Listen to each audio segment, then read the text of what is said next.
সামনে যাবো না। আপনি আগে স্কুলগুলো কেন দিয়েছিলেন?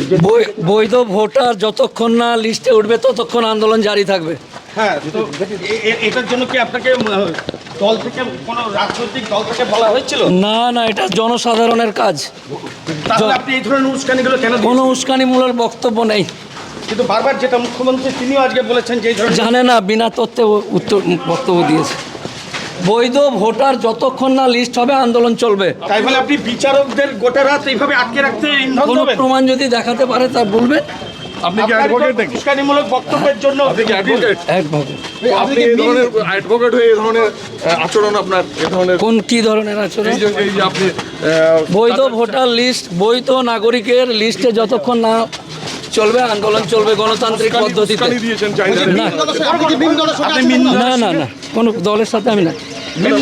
না না, কোনো রাজনৈতিক। আপনি ভোটে দাঁড়িয়েছিলেন। তারপর থেকে আমি রিজাইন করেছি। আপনি ভোটে দাঁড়িয়েছিলেন তো? নেই বললাম তো আপনাকে। ছেড়ে দাও ছেড়ে দাও ছেড়ে দাও ছেড়ে দাও